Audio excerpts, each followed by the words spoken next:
Tanggal 16 Oktober 1965, pemimpin besar revolusi Bung Karno berkenan melantik Mayor Jenderal Soeharto menjadi Menteri Panglima Angkatan Darat yang baru.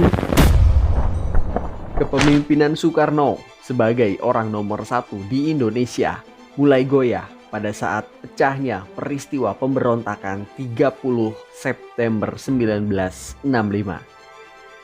Akibat dari peristiwa itu, dukungan politik terhadap Soekarno mulai melemah karena PKI merupakan salah satu partai pendukung Soekarno dan Soekarno dianggap lamban dalam menindak kekejaman gerakan 30 September.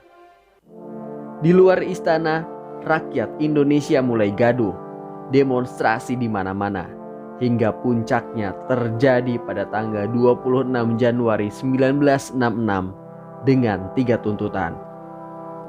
Bubarkan PKI, turunkan harga, dan bubarkan Kabinet Dwi Kora.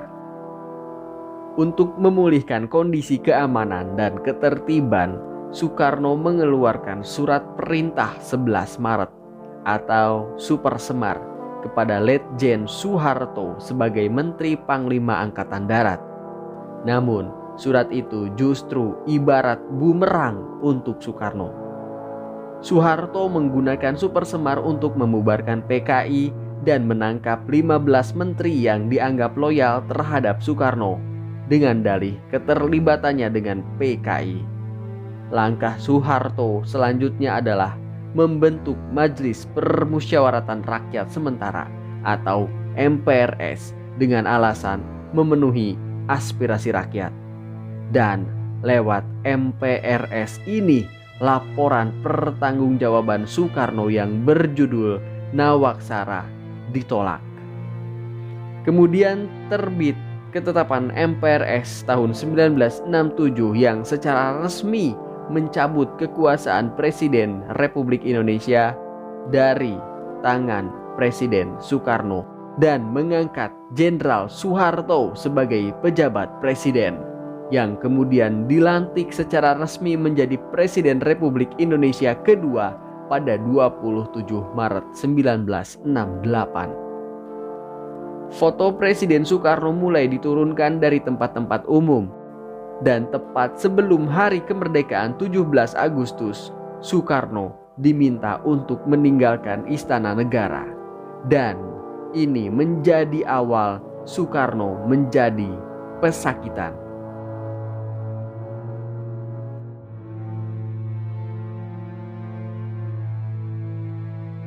Kemudian Bung Karno tinggal di rumah kediaman istrinya Hartini di Batu Tulis, Bogor, sekaligus menyandang sebagai tahanan politik yang tidak bebas bepergian. Dalam kondisi psikis dan penanganan medis yang tidak baik, kondisi kesehatan Soekarno semakin memburuk. Penyakit-penyakit berat satu persatu mulai menjalar pada tubuh gagah sang presiden. Penyakit komplikasi ginjal, gagal jantung, dan rematik. Pada kondisi demikian, keluarganya pun dipersulit saat akan menjenguk.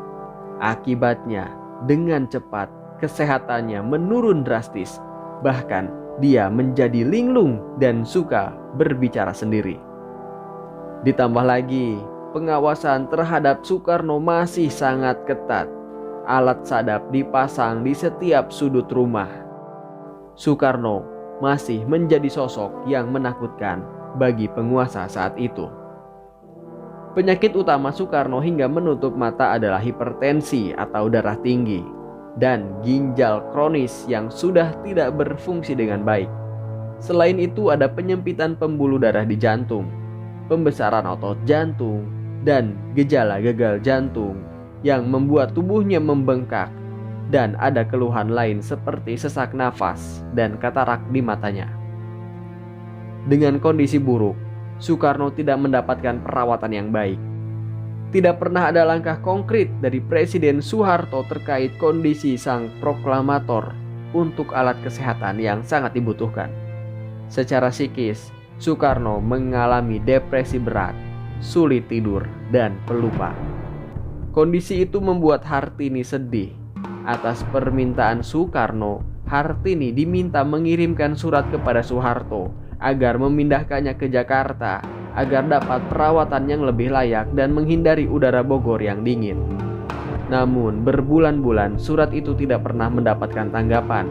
Padahal isi suratnya begitu kuat, dilampirkan rekomendasi Menteri Kesehatan dan surat keterangan kesehatan dari dokter kepresidenan. Hingga akhirnya Hartini meminta Rahmawati Soekarno Putri untuk mengirimkan surat kedua secara langsung kepada Presiden Soeharto di Jalan Cendana. Rahmawati diterima Ibu Tin di lantai bawah, kemudian langsung diajak naik ke atas dan ditemui oleh Pak Harto. Rahmawati menyampaikan maaf dan menyampaikan surat dari Soekarno, serta sekaligus menceritakan keadaan Soekarno yang sesungguhnya. Hanya satu yang dimohon saat itu, agar Bapak diizinkan kembali ke Jakarta. Kemudian Pak Harto pun berjanji akan mengatur kepindahan Soekarno. Tak lama dari perjumpaan itu, kemudian Soekarno dipindahkan ke Wisma Yaso yang sekarang menjadi Museum Satria Mandala pada sekitar Februari 1969. Di Wisma Yaso, kondisi Soekarno tidak semakin baik. Menurut Ali Sadikin, Gubernur Jakarta pada era tersebut mengatakan pernah menengok Soekarno di Wisma Yaso. Keadaan tempat tinggal itu kotor sekali. Kebunnya tidak diurus. Di dalam ruangan di rumah itu debu di mana-mana. Padahal Bung Karno sangat menyukai kebersihan. Saat penyakitnya sedang menggerogoti tubuhnya, Soekarno secara terus terang menyatakan bahwa dia selalu diinterogasi oleh perwira militer untuk mengorek keterlibatannya dalam gerakan 30 September. Interogasi baru berakhir di awal tahun 1970 ketika Soekarno mengeluhkan kepada ketua tim dokter Mahar Majono mengenai tekanan interogasi itu. Saat dirawat di Wisma Yaso, sejumlah perawat yang secara bergantian merawat Soekarno selalu mencatat catatan medis Soekarno, seperti halnya catatan tensi tekanan darah yang selalu tinggi, paling rendah 170/90 dan puncaknya mencapai 320/200.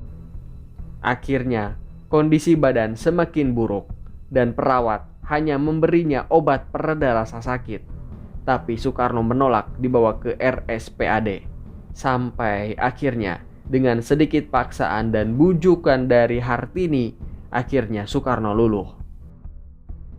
Namun setelah menjalani perawatan beberapa hari di Rumah Sakit Pusat Angkatan Darat itu, akhirnya Soekarno menghembuskan nafas terakhirnya. Sang proklamator meninggal dalam kondisi yang sangat memprihatinkan.